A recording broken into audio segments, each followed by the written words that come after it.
AI is great, but you need to know when to use AI and when it actually does make sense to use AI, not just from a usage perspective, but always from a cost perspective as well. Because setting up an AI automation system is great, but we must keep in mind that it does take a lot of upfront sort of implementation because you usually do like a service audit. You need to identify the gaps. You need to either learn specific platforms that need to integrate with each other, and that takes you time. And that's usually time that you have to take away from your own business to get that done, just so that you can reap the benefits after that. And also, you need to validate if it's actually saving you X amount of time or if it's actually just saving you like 2 hours a month.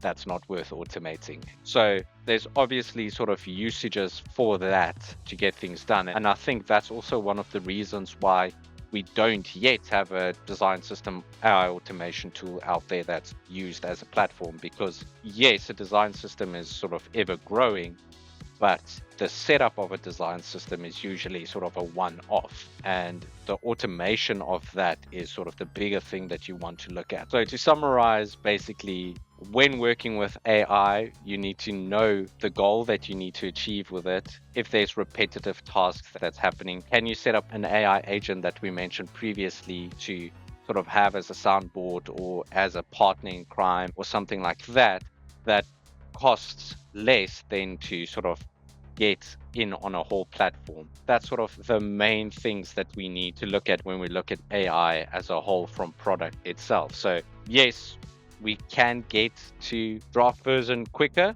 but is it the best version that we can produce at the end?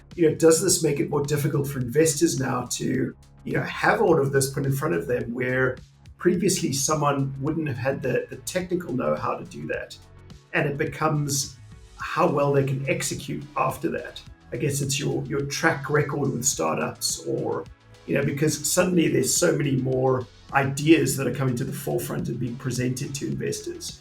And it becomes a question of, well, how well can you actually run with this if you're given investment? What I see is, if you're creating a product, especially now, there's so many companies that are like, whether it's a chat GPT wrapper or whatever, they're being obsoleted within months or within a new release. Like, you put a lot of resources and time into something, and then OpenAI decides to throw, they're getting hundreds of billions of dollars in investment. So they decide to throw a 2-person team on something, and you're all of a sudden obsolete, whether it's your entire industry, a big portion of it, or the product you just spent $1 million on and got investments for is now, nobody's going to use it. As a person, do I have my own personal AI assistant? Hey, I want to go find me a, brand new outfit. And then, okay, it comes back and it shows you like 3 things from 3 different, okay, show me the one that has the best price, with the best discounts. It's you've got that good, just going out there and finding, maybe it's not even looking at websites. Maybe it's just searching for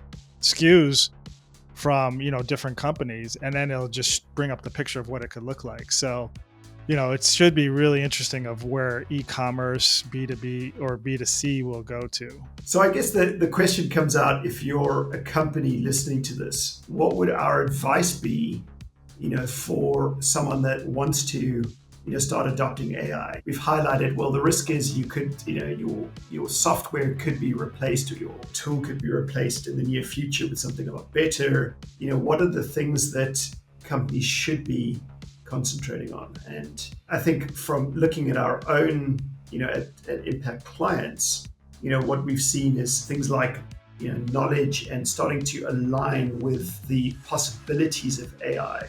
Establishing what are things that can change within your organization that aren't necessarily external services, but that AI can be plugged into. So you're always spending money on whether it's refining your knowledge or internal documentation, or creating more APIs to pass knowledge and data over to, even if it's internal AI models. What are the things that, like that are, I guess, really valuable for people to be focusing on? Because especially if you're hesitant, there are, I think, areas like that you could say, start the change now, and you're going to be in a much better position to adopt any of these new technologies as they come out.